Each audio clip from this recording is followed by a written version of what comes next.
प्यारे बच्चों, Ajit math classes में आप लोग का स्वागत है।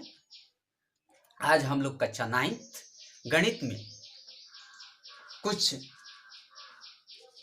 प्रश्न देखेंगे। इसके पीछे हम लोग गणित का कुछ परिचय किए थे बहुपद चैप्टर से। उसी क्रम में आगे बढ़ते हुए कुछ हम लोग चर्चा करते हैं। बहुपद में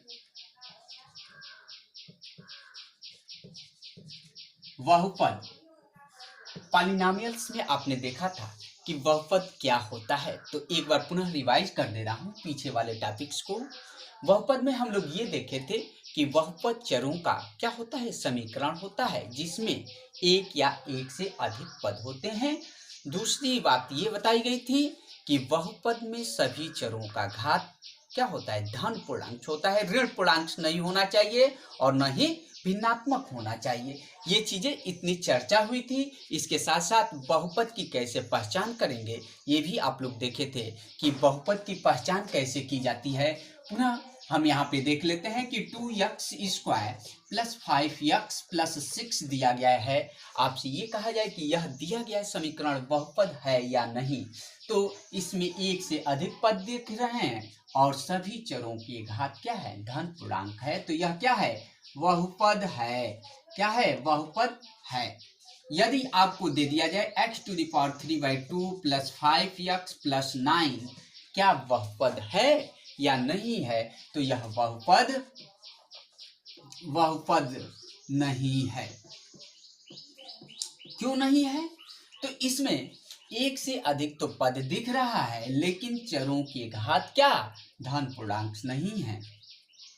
यहाँ x का घात 3/2 जो कि भिन्नात्मक है, अतः यह बहुपद नहीं होगा।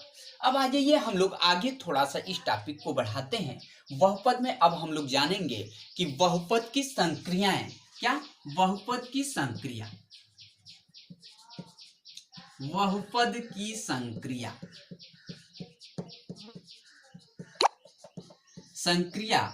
ऑपरेशन आपको जानना है कि बहुपद की संक्रिया ऑपरेशन क्या होता है। तो बहुपद की संक्रियाएं 4 होती हैं।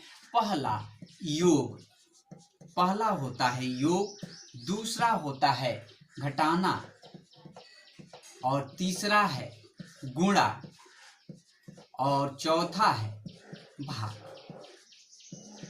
ये 4 संक्रियाओं के बारे में हमको अध्ययन करना है। जोड़ या योग, घटाना, गुणा और भाग। तो सबसे पहले हम इस योग के बारे में चर्चा करते हैं, योग संक्रिया के बारे में आपको, कि बहुपदों का योग कैसे होता है। बहुपदों का योग अगर आपको ज्ञात करना है तो कैसे ज्ञात करेंगे।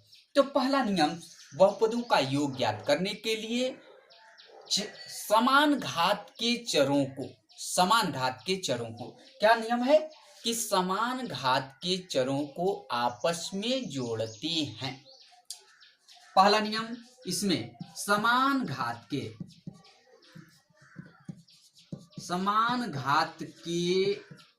चरों को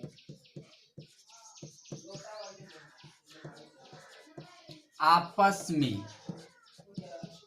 जोड़ते हैं,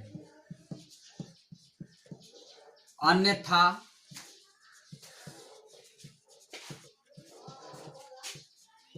शेष जीवों का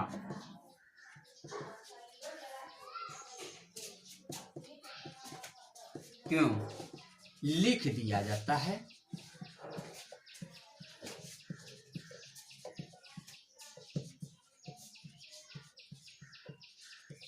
आइए एक उदाहरण लेकर हम लोग समझ लेते हैं। इसको एक उदाहरण लेकर हम लोग समझते हैं। जैसे में आपसे प्रश्न कहा जाए कि 2x² + 6x + 4 में 5x + 2 को जोड़ें।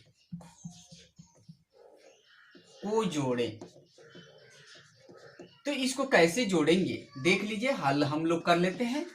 ध्यान दीजिए, हम इसको स्तंभ विधि में लिख लेते हैं, कॉलम्स मेथड्स में लिख लेते हैं। कॉलम्स मेथड क्या होता है, तो एक खड़ी लाइन में लिखना जिस प्रकार से आप लोग पीछे की कक्षाओं में अंकों को कभी कभी ऐसे 2+5 लिखते हैं तो ये कॉलम्स मेथड कहलाता है, और इसी को 2+5 लिखते हैं तो यह रो मेथड या पंक्ति विधि कहलाती है। यह लोअर क्लासेज में भी आप लोग को बताया जाता है। तो इसको हम पहले ऐसे ही लिख देते हैं। क्या लिख लेते हैं? हम लिख लेते हैं 2x² प्लस 6x प्लस 4, और इसके नीचे लिख दिए हम प्लस कर 5x और प्लस 2। और यहाँ पे जो हमारा नियम है कि समान घात के चरों को आपस में जोड़ते हैं, तो यहाँ पे 2x² है, इसमें x² मतलब 2 घात वाला चर कहीं नहीं दिख रहा है, अतः इसे ज्यों का त्यों 2x² लिख देंगे।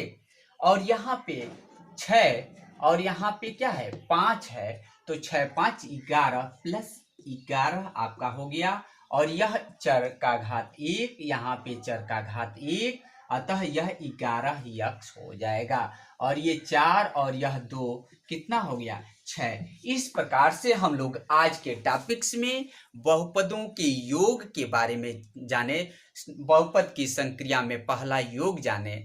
यदि मेरा वीडियो आप लोग को अच्छा लगता है तो लाइक और शेयर करिए, मेरे चैनल को सब्सक्राइब करिए। यदि कोई चीज समझ में नहीं आता है तो कमेंट बॉक्स में लिखकर हमें समझाइए। नेक्स्ट वीडियो हम लोग पुनः अगले क्लास के लिए मिलेंगे।